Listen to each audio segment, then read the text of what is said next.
Hello friends, so this will be the final video for the CSAT series. If you have any doubt or if there are some additions to the CSAT course that I have made, I'll make some miscellaneous videos, right? And this is also going to be an important video, of course, and this will be one of the most important videos in that sense that these questions are sure to come. You know, basically these are common questions that are asked every year, you know. So these are common questions, right? There are plenty of common questions, common questions in the sense that these are some type of questions that are uh, going to be asked for sure every year. There are some 6 to 8 questions, so yeah, that is that will fetch you as a good amount of marks. That is around 15 marks minimum if you take consider 6 questions. So that is that. Anyways, so let's start with this. And right, fine. Now what I'll do is, now for explaining these common questions and the concept, like concept involved is not much, but these are the questions that you need to spot in the paper itself and confidently attempt them. That is one thing, because they are going to be asked no matter what, and the concept is going to remain the same in every question. I will solve few questions, like all the questions of this type for 2020. You do the same for 2019 and 2018, and I won't give the question numbers. You can ask me if you don't get the question numbers, but I won't give you question numbers as such. You have to spot them by your own and then see if you can do these questions or not, right? For 2020 I'll be telling you, right? Fine. Okay, let's start with first question and first type of question. For 2020 the question numbers are 12, 19, 34, wait, I'll make it 31, 34, 40, 56, right? So these are some, and other type, their types, respective types. Fine. Having said that, now let's start with it. I'm using set A, official UPSC website. Cool. Let's start. Cool. Question number 12. Let's start with question number 12, right?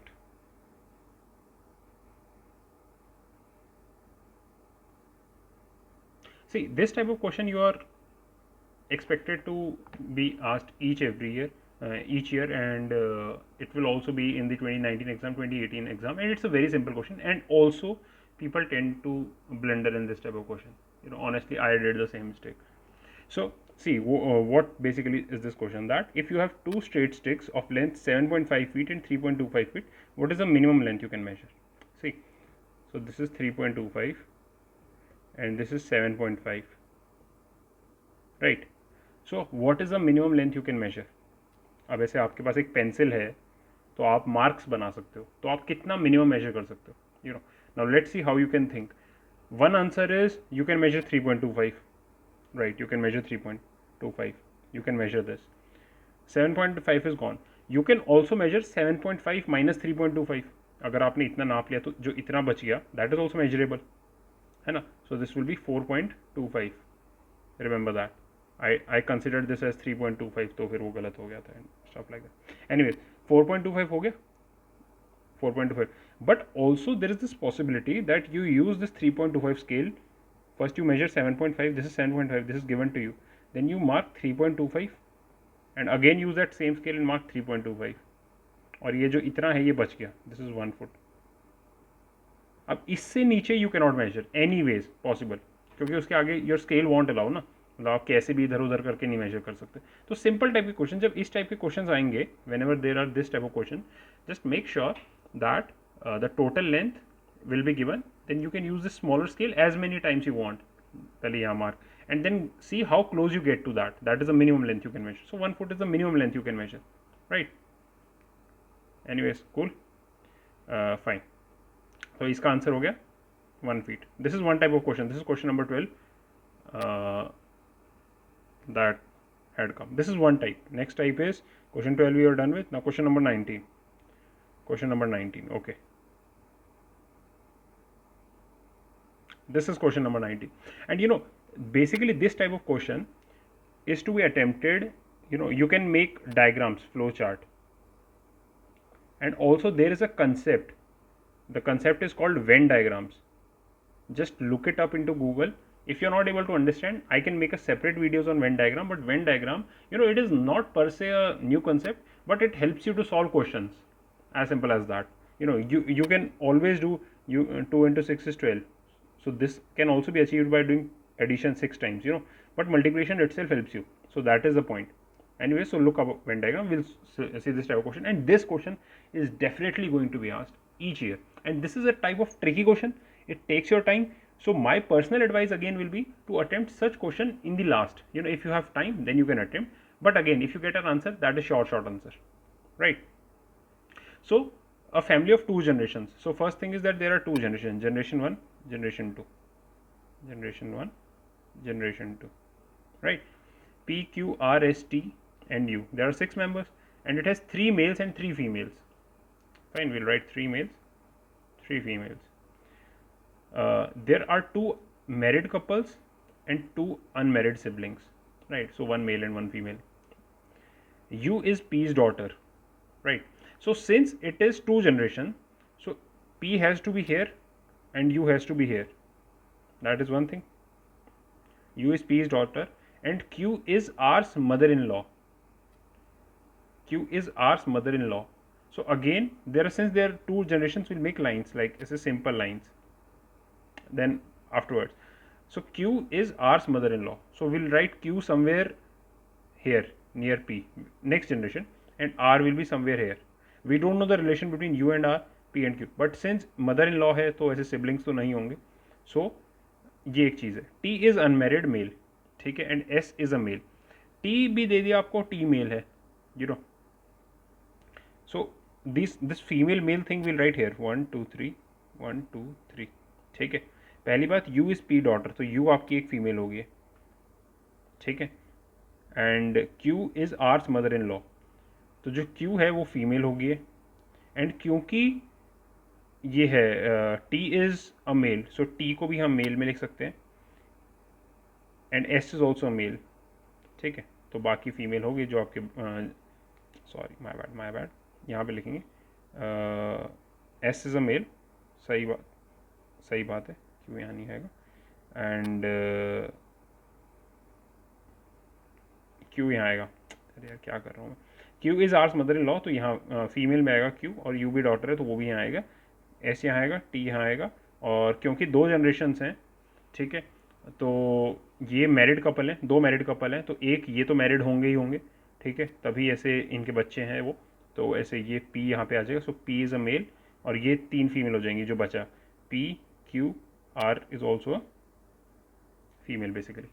तो अब क्या होगा, now remember one thing, अब they have children, सो ऐसे children के लिए you can make this arrow, तो ऐसे इनका चिल्ड्रन होगा, तो इनका एक चिल्ड्रन तो यू है, और आर इनका चिल्ड्रन नहीं है, ठीक है, दैट इज़ वन थिंग. दूसरी बात यह है कि ये चीज़ हमें आंसर से पता चल गई. Now once you are done with this is the basic diagram. Now you directly go for the options. R is S wife, जो आर है वो एस की वाइफ है, वो क्वाइट पॉसिबल है. यहाँ पे मान लो अगर एस आ जाए तो ये क्वाइट पॉसिबल है, क्योंकि जो आर है वो फीमेल है और वो वाइफ है, तो this can satisfy. R is U's husband, जो आर है वो यू का हस्बैंड है, नहीं हो सकता, सिबलिंग्स वाली चीज़ है, तो पहला ऑप्शन गया, है ना. S is unmarried, S is unmarried, तो मतलब अनमेरिड सिबलिंग्स होंगे, तो यू और एस हो सकते हैं. अगर यहाँ पे एस आ जाए तो वो अनमेरिड सिबलिंग्स है, ऐसा हो सकता है. नन ऑफ द अबव, ठीक है, ये भी एक ऑप्शन हो सकता है. Now the thing is, T के बारे में दे रखे, T is an unmarried male. अगर टी अनमेरिड है और यू सिबलिंग है, तो ये मतलब ये डेफिनेटली यू इनका वो है, डॉटर है पी और क्यू की, और टी भी अनमेरिड है, तो ये आपस में तो मैरिड कर नहीं सकते, तभी अनमेरिड है ना, और सिबलिंग्स है. And this is one couple, और उन्होंने बोला है कि ऐसे 2 कपल्स हैं, 2 मैरिड कपल्स हैं, तो ऑब्वियसली दूसरा कपल यही होगा, आर एंड एस वाला, समझ रहे हो. तो ऑब्वियसली जब टी है तो आपका ऑप्शन बचा आर और एस जो है वो हस्बैंड वाइफ है, तो ये ऑप्शन आपका हो जाएगा. लेकिन अगेन इस टाइप के क्वेश्चंस को करने के लिए first thing is attempt at the last, और ये काफ़ी कंफ्यूजिंग क्वेश्चन होते हैं. मैं एक बार फिर से समझाता हूँ इसमें एग्जैक्टली हुआ क्या था, ठीक है. I will just try to explain it again. Flow chart बनाने सिंपल सी बात है, जितना तुम्हें डाटा मिले पहले उसको लिख लो और तुम उस डाटा को फिर से रिविजिट करो, that is the only trick.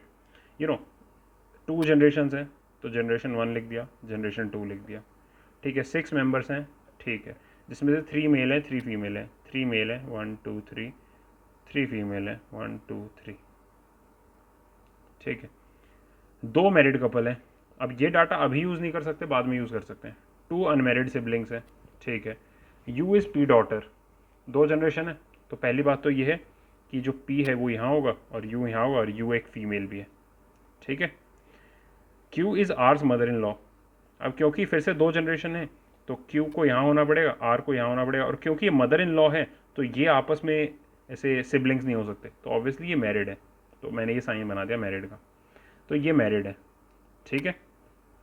और ये क्योंकि मदर इन लॉ है इसकी, तो एक और फीमेल होगी आपकी क्यू और एक मेल हो गया आपका पी, ठीक है। और ये सिबलिंग्स नहीं है, ठीक है। सिबलिंग मतलब ये ऐसे, हाँ सिबलिंग्स नहीं है, तो उसके लिए हम क्या करेंगे, उसको अभी के लिए यूं ही रख देंगे, ठीक है। अच्छा, और क्या दे रखा है आपको, T is unmarried male, T जो है वो भी आपका मेल हो गया और एस जो है वो भी मेल हो गया, और टी अनमेरिड है, टी अनमेरिड है, और यू जो है इनका बेटा है, तो वो इसका वो होगा, क्या बोलते हैं उसे, समझ रहे हो ना, क्योंकि 2 ये है अनमेरिड मेल है और ये भी आपकी ये सिबलिंग्स हैं, तो मैरी नहीं कर सकते, इसलिए ये भी अनमेरिड है और ये भी अनमेरिड है, और क्योंकि उन्होंने बोला है कि 2 मैरिड कपल्स हैं, तो आर जो है वो एस के साथ मैरिड है और वो अगले जनरेशन में, नेक्स्ट जनरेशन है, मतलब ऑब्वियसली ये चारों एक ही लाइन में, ऐसा कुछ बन रहा है, तो आर और एस मैरिड है, तो ये ऐसे आ जाएगा, ठीक है। अगर ये आता कि you and T R siblings तो ये भी सही हो जाता। तो इस टाइप की करना है, थोड़ा कूल माइंड होकर करना है, लेकिन यही माई एडवाइजेस, इन टाइप के क्वेश्चंस को लास्ट में अटेम्प्ट करो, you are bound to get answers or you can also not get answers. This is one of those questions in common questions में से which is one of the most trickiest question in terms कि आपका answer गलत भी हो सकता है and it might also take time, ठीक है। So we have seen 12th question, we have seen 19th question, ये टाइप हो गया। Now let's go for 31st and 34, right? ठीक है, here is your 31 question, right? And this is very simple question. एक चीज़ याद करनी है, वो मैं बताता हूँ। A man walks X Y Z, इधर गया उधर गया, देखो सीधी बात है, मैन की जगह खुद को प्लेस कर लो, and the directions that you see, मतलब विजुअलाइज इट सेल्फ, कि जो डायरेक्शंस आप देखोगे ना, that should be according to you, not according to north east west south. ये आप अगर इसको ऐसे नॉर्थ साउथ ले रहे हो, है ना, तो ये फेल हो जाएगा। Again I am telling you, if you will standardise this thing you will fail. So इसको मत सोचो, just imagine that you are that person. A man walks down the back side of his house straight 25 metres, मान लो घर यहाँ पे, भूल जाओ डायरेक्शन को एक सेकंड के लिए, ठीक है। तुम्हारी स्टैंडर्ड डायरेक्शन है नॉर्थ साउथ, तुम्हें एक डायरेक्शन फिक्स करना है, सिर्फ एक डायरेक्शन फिक्स करना है। क्यों? क्योंकि वो तुमसे हमेशा पूछेगा स्टार्टिंग पॉइंट के रिस्पेक्ट में क्या है, और जैसे उसने पूछ दिया if his house faces to the east, तो आप ये कर सकते हो, एक बार क्वेश्चन पढ़ो, उसने बोला हाउस ईस्ट में है, तो आप एक काम करो ना, हाउस फेसेस टूवर्ड्स ईस्ट है, तो हाउस का मुंह इस साइड खुल रहा है, ठीक है, हो गया ईस्ट, सिंपल सी बात है। अब इसके आगे हम कुछ नहीं करेंगे। अब वो क्या कह रहे हैं, man walks back side of his house 25 metre straight, तो वो बैक साइड मूव किया है, बैक साइड मूव किया 25 मीटर। अब आप खुद इमेजिन करो, place yourself at that position. So if you are here you move here, अब आपका राइट ये हो गया, this is right for you and this is left for you, understand. फिर वो कहते हैं then he turns to right and walks 50 metre, अब वो राइट में चल के 50 मीटर चला गया। अभी यहाँ पे आ गया, इसका राइट ये है लेफ्ट ये, ठीक है। He then turns towards left and again walks 25 metre, अब वो फिर से यहाँ चला गया और यहाँ पे 25 मीटर चला गया, ठीक है, समझ रहे हो। अब वो आपसे ये पूछ रहा है कि अगर उसका हाउस ईस्ट को फेस करता है तो वो बताओ कि अभी आप मतलब उसका डायरेक्शन क्या है आपसे। So first thing is according to you, जो वो बात है, अकॉर्डिंग टू यू ये ईस्ट था, ठीक है। तो अब पहली बात तो वेस्ट डायरेक्शन में, दैट इज फर्स्ट थिंग, और वेस्ट में कहाँ है, नॉर्थ में है या साउथ में है, he is north of you, right. So ये डायरेक्शन आपकी कौन सी होगी, north west, north and west के बीच में नॉर्थ वेस्ट, क्योंकि विद रिस्पेक्ट टू ईस्ट देख रहे हो आप, मतलब दिस इज योर पोजीशन, तो आंसर क्या हो जाएगा, नॉर्थ वेस्ट। सिंपल क्वेश्चन है, बहुत ईजी क्वेश्चन है। Always remember one thing, the direction that you look up to is with the point of view of the person. जैसे अगर person यहाँ पहुँच गया है, basically direction in the sense कि वो राइट लेफ्ट बोलता है, तो आप खुद को वहाँ इमेजिन करो, ये राइट हो गया, ये लेफ्ट हो गया। लेकिन अगर ये यहीं होता है, अगर ये नीचे की तरफ होता, तो इसका राइट ही हो जाता है और लेफ्ट ही हो जाता है। Just imagine yourself in that position, simple as that. और वो डायरेक्शन किसके रिस्पेक्ट में पूछ रहा है, that is important thing, from east. कहीं आप ऐसे नॉर्थ को लेके चल पड़ो कि ये नॉर्थ है, ये साउथ है, वो शुरू में नीचे गया, तो पूरा आंसर गलत हो जाएगा, है ना। So this is 31 question. Now let's do 34th question. यार ये जो क्वेश्चन है ना, 34th क्वेश्चन, ये भी बहुत सिंपल है, सिंपल ऑब्जर्वेशन है। उसने पूछा how many odd numbers are followed by odd number in the sequence. Odd number का डेफिनेशन मैं आपको बताता, 2 से डिविजिबल नहीं होगा, पुरानी वीडियोस आप देख लेना, ठीक है। तो पहले तो आप ये देखो कि ऐसे इसने ये पूछा है कि कितने ऑड नंबर्स वो हैं ऑड नंबर के बाद हैं, सिंपल सी बात है, और ऐसे कोई भी बात है ही नहीं, ठीक है। तो बस पॉइंट करना है। जैसे अब आप ये देखो, इसके पहले तो कुछ है ही नहीं, तो हटाओ, फॉलोड बाय, तो 5 हटा दो, 1, 2 से डिविजिबल नहीं है तो 1 ही हो गया। अब 7 भी ऑड है, लेकिन इससे पहले 4 है, हटाओ इसे, 3 हो गया दूसरा, 9 हो गया तीसरा। ये देखो कंजिक्यूटिव है, मतलब ये मत सोच लेना कि 3 है तो 9 नहीं है, ठीक। और बेसिकली अब मैं इसमें समझाऊंगी आपको, ये ऐसे बिल्कुल ऑब्जर्वेशन, ये बिल्कुल जो है ये आपकी ऑब्जर्वेशन वाली स्किल है, मतलब ऐसे वो है। अब बेसिकली मैं एक काम करता हूँ, पहले ऑड नंबर्स को ही वो कर लेता हूँ। How many odd numbers are followed by odd number, sorry my bad, followed by odd number है, तो ये पहले वाले नंबरों की बात कर रहे हैं बेसिकली, ठीक है। तो यहाँ पे जैसे 1 से पहले आ रहा है 5, ठीक है, 7 ये हो गया, एक ये हो गया आपका, ठीक है। फिर ये हो गया आपका, क्योंकि 7 है अगला, फिर 2 नहीं, 6 नहीं, 3 नहीं, 1 नहीं, फिर ये एक हो गया, आप देख रहे हो ना 3 और 1, फिर 1 के बाद 5 है, तो एक ही आ गया 1, एक सेकेंड होल्ड करना, 1, 5 के बाद 8 है, नहीं, 8 6 3 8 नहीं, 8 5 नहीं, 5 2 2 2 2 4 4 3, समझ रहे हो। तो 1 2 3 4 5 6, ये आपका आंसर हो जाएगा। और ये जैसे इस टाइप का ऑब्जर्वेशन, अब पिछली बार एक क्वेश्चन आया था 2019 में, सेम टाइप पे क्वेश्चन क्या था कि ऐसे कितने, how many number of fives are there that are preceded by zero या कुछ ऐसा था। तो उसमें मैंने कुछ ऐसे गलती वलती कर दी। तो ऐसे ये सिंपल क्वेश्चन हैं, यहाँ पे it will hardly take you 30 seconds. आप 30 सेकेंड से अगर 1 मिनट भी लगा दो कोई दिक्कत नहीं है, क्योंकि you are earning 2.5 marks, as simple as that. So these are simple type of questions, right? This question and the ones that I have already discussed, you are bound to find, you'll surely find in this question paper of every year. Now let's see 40 and 56 simple questions. Now let's go for 40th question. What is 40th question? Right. We had already talked about profit loss. पिछले videos में है profit loss, but फिर भी एक बार देख लेंगे, और बहुत simple question है. Every time it comes, every time. Now what the question is, a person bought a car and sold it for 3 lakh, ठीक है, 3 लाख की उसने बेच दी, he bought for some X rupees, ठीक है। If he incurred a loss of 20%, how much does he spend to buy a car. अब उसका लॉस कितना हुआ है, 20% का, ठीक है। तो ऐसे कितने की उसने गाड़ी खरीदी है, सिंपल सी बात है। तो ऐसे देखो,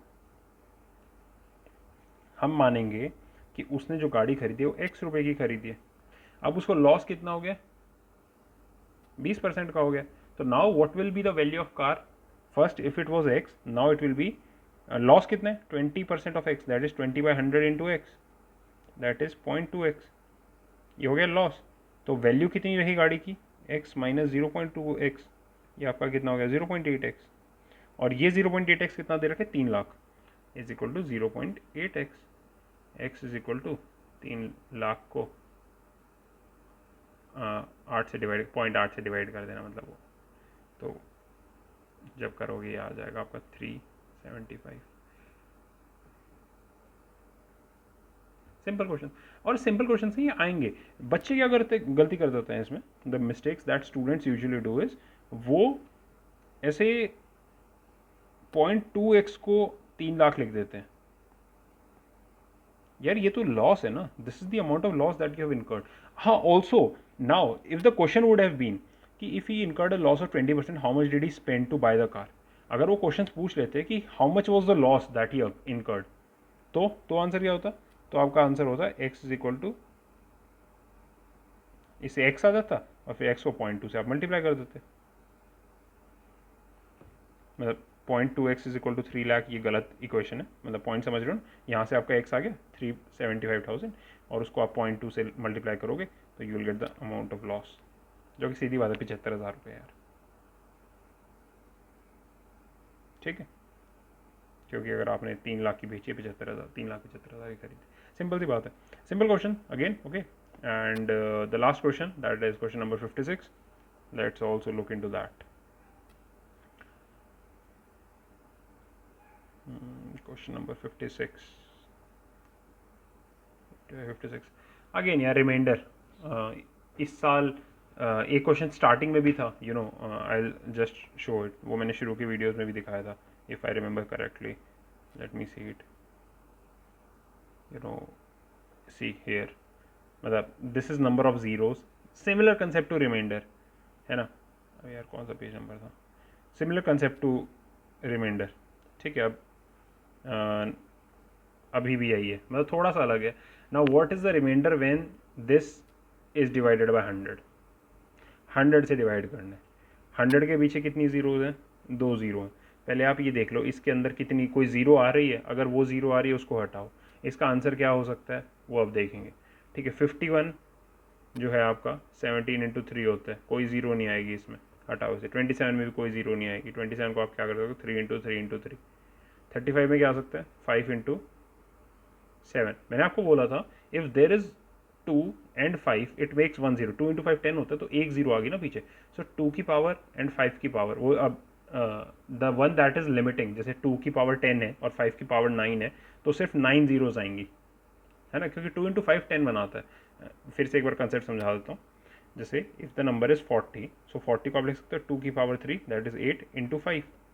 ना इसमें लिमिटिंग क्या है, 5 लिमिटिंग है ना, क्योंकि 5 की पावर 1 ही है, तो कितनी जीरोज आएंगी, 1, वो है ही, एक ही जीरो है। अब अगर 5 लिमिटिंग होता है तो आई will just give an example of number 50। 50 में क्या होता है, 2 की पावर 1 इंटू 5 की पावर 2। अब इसमें क्या लिमिटिंग है, 1, ये 2 लिमिटिंग है, तो इसमें भी 1 जीरो आएगा। हाँ, अब अगर मैं 100 बोलूँ तो 100 को क्या लिख सकते हैं, 2 की पावर 2 5 की पावर 2। अब इसमें कॉमन कितना है मैक्सिमम, 2, तो 2 जीरोज आ गए, ये कंसेप्ट है। अब इसमें ये वाला कंसेप्ट लगाएंगे, है ना। चलो, इसमें भी, इसमें एक 5 आ गया, ठीक है, और किसी में 5 नहीं आया, तो यहाँ पे लिख देंगे 5 की बार एक बार आ चुके। 62, नाउ 62 को लिखते हैं। 62 को आप कैसे लिख सकते हो, आप 62 को आप लिख सकते हो 2 इंटू 31, है ना, हो गया ना 62, तो इंटू 2 की पावर 1, एक चीज़ तो ये आएगी, सिंपल सी बात तो यही है, ठीक है। अच्छा, अब इसके अलावा आप एक काम और कर सकते हो, अब 75 को कैसे लिख सकते हो, 75 is 25 into 3 that is 5 into 5, 25 into 3, है ना, तो 5 की पावर आपकी कितनी आ गई, 3 होगी, क्योंकि 1 पहले से थी, 5 की पावर 1 पहले थी, अब यहाँ से 5 की पावर 2 और आ जाएगी, ठीक है, तो ये 5 की पावर आपकी हो जाएगी 1, ठीक है। तो बेसिकली 5 की पावर 2, तो टोटल हो गया आपकी 5 की पावर 3 इंटू 2 की पावर 1, ठीक है। तो बेसिकली कितनी जीरोस आएंगी इसके एंड में, एक जीरो आएगी, है ना, और आपके पास नंबर कितना है नीचे, 100, तो एक जीरो तो कट जाएगी, बचेगा कुछ ऐसा, है ना, 10। तो अब इस 10 को हटाना है आपको, इस 10 को हटाना है, आपके पास 5 है पहले से एक्स्ट्रा, यू हैव दिस 5 की पावर 3, अब इसमें से एक यूज़ हो गया तो 5 की पावर 2 अभी भी है ना। The only thing that remains is if you had 1 मोर 2, आपका सॉल्व हो जाता, है ना। सो मैं क्या कह रहा हूँ कि इंटू 2 कर दो और डिवाइड बाई 2 कर दो, तो ऊपर वाला टर्म जो है वो 10 से ख़त्म हो जाता, if you had done this thing. So basically जो भी रिमाइंडर इसका आएगा, इस पूरे नंबर का, वो सेम रिमाइंडर आएगा अगर आप उसको 2 से डिवाइड कर दो, क्योंकि ऐसे 10 में 5 होगा ना, 5 इंटू समथिंग, तो 5 वन ज़ा 5 टू ज़ा, फिर से 2 बच गया। अब इस पूरे को अगर आप 2 से डिवाइड कर दो, जिसमें से एक 2 जा चुका है, जो रिमाइंडर आएगा वो आपका आंसर हो जाएगा, सिंपल सी बात है, अंडरस्टूड, राइट। सो अब एक चीज़ देखो आप कि ये है आपका 51, इसको हमने देख लिया था 17 इंटू 3। अब मैं सीधा ना इसको फैक्टर्स की टर्म में लिखता हूँ। सो बेसिकली सारे ऑड नंबर हैं, 17 इंटू 3 है 3 की पावर 1, और यहाँ से है 3 की पावर, तो 3 की पावर 4, 5 की पावर 2 हमारे पास बचा हुआ था, ठीक है, और उस 5 की पावर 2 में से एक 5 हमने फिर से मल्टीप्लाई कर दिया 10 को काटने में, तो 5 की पावर 1 बचा, इंटू 31 इंटू 75 में से भी एक 3 बचा, तो 3 की पावर 5 हो जाएगा बेसिकली। तो ये नंबर जब आप 2 से डिवाइड करोगे, जो रिमाइंडर आएगा वो बेसिकली आंसर हो जाएगा आपका, है ना। सो इसमें से जब भी आप करते हो तो आपको क्या रिमाइंडर मिलता है, these are all odd numbers basically, ये सारे के सारे ऑड नंबर्स हैं। अगर आप 3 को 2 से डिवाइड करते हो तो रिमाइंडर क्या मिलेगा, 1 मिलेगा। आप 23 को भी करोगे तो भी 1 मिलेगा, क्यों, 22 डिवाइड बाई 2 क्या है 11, तो रिमाइंडर मिल गया 0। लेकिन अगर 23 को करोगे तो इट इज़ 22 प्लस 1, तो 11 प्लस 1, तो बेसिकली इसका रिमाइंडर क्या मिलेगा, हमेशा 1 मिलेगा। तो इस पूरे नंबर को जब आप 100 से डिवाइड करोगे तो रिमाइंडर 1 मिलेगा, ठीक है। तो इसका आंसर होगा डी। अगर आप विजन के उसमें जाओगे ना, सॉल्यूशंस में, if you go to Vision IAS solution पिछले साल के में, तो उसमें इसका आंसर ए दे रखा होगा, जो कि गलत आंसर है। लाइक ऑफिशियल आंसर की से एक बार चेक कर लेना, आंसर होना चाहिए डी, राइट। अगर नहीं समझ आया हो तो मैं एक बार फिर से समझाता हूँ ये वाला क्वेश्चन, ठीक है। तो ये क्वेश्चंस जो है ना, बेसिकली ये सारे क्वेश्चंस कॉमन क्वेश्चंस है, ये हर साल आने वाले हैं और कंफ्यूज होने वाली बात नहीं है। बेसिक क्वेश्चंस है, you have to find these questions and you have to look for them, and एक बार मिल जाएंगे, you have to solve them easily. तो इन क्वेश्चंस की प्रैक्टिस करनी है, and you have to find these questions for PYQs from 2019 itself, you know, that is a sort of practice.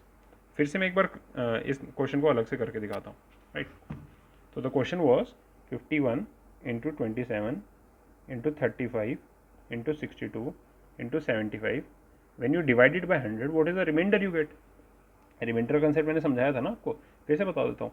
जैसे मान लो if there is a number called 34, if you divide by 7 तो reminder क्या मिलेगा, 7 5 ज़ा 35 होता है, but it is not divisible, 7 6 ज़ा 42, 7 4 ज़ा 28, तो बचा कितना आपका 6, तो रिमाइंडर क्या बचा 6, you know. So it is how close can you get by dividing, that is the concept. And also divisibility bye 100 का मैंने आपको बताया था कि एक जीरो को तो आप कैंसिल कर ही सकते हो, राइट। 2 इंटू 5 फॉर्म्स 1 0, तो इतने जितने पेयर है पहले उनको तो हटा ही दो, क्योंकि वो चीज़ तो आपके रिमाइंडर में आने ही नहीं वाले। तो वी सॉ कि इसमें एक 2 आ रहा है 31 इंटू 2, और कहीं पे 2 नहीं है, और 5 इसमें आ रहे हैं 5 इंटू 5 इंटू 3, तो 2 5 यहाँ से आ गए, एक 5 इंटू 7, एक 5 यहाँ से आ गए, तो 3 5 है आपके पास और एक ही 2 है, तो एक जीरो तो हट गया आपका। So you are left with 2 5 and no 2, still that whatever your number is to be divided by 10। तो आपको ऐसा क्या नंबर मिलने वाला है कि that thing is going to be divided by 10, right. Fine, having said that, now let's see, आपके पास 5 स्क्वायर है, तो आप एक काम करते हो, you can write it 5 into 5 into बाकी जो भी चीज़ें बची हैं, आई डोंट रियली केयर, लेकिन जो भी बचा वो सारे ऑड नंबर्स हैं इंक्लूडिंग दिस, ठीक है, डिवाइड बाई 10। अब 5 1 ज़ा 5 2 ज़ा 10, राइट, समझ रहे हो। तो ये 5 भी गया, लेकिन एक और 5 बच गया, इंटू समथिंग ऑड, ये भी ऑड ही है, odd into odd divide by 2। So basically multiplication of odd numbers, odd into odd will always be odd, कभी करके देख लेना, and odd into even will always be even, क्योंकि 2 आ जाएगा ना, मल्टीप्लाई कर रहे हो, है ना। So now you have basically odd number that is you are dividing by 2 and asking for the remainder, what I am saying is it will always be 1, क्योंकि 2 4 6 8, and odd number की definition क्या है, it should not be divisible by 2, 2 से divisible नहीं होना चाहिए, तो वो इन गैप्स वाले नंबर होते हैं, बीच वाले नंबर्स होते हैं, है ना। तो 3 होगा 5 होगा, तो 3 डिवाइडेड बाई 2, तो 2 1 2 प्लस 1, समझ रहे हो। तो रिमाइंडर विल बी 1, तो इस क्वेश्चन का आंसर हो जाएगा 1, fine. So these are some basic questions that you will find every year, you know, every year, और उसमें से you are bound to get these questions, at least 6 to 8 questions. I want you to do this practice for 2019 itself and 2018 also, and if you have any doubt, you know, you can always mail me at siddharthsigro@gmail.com. that is one thing,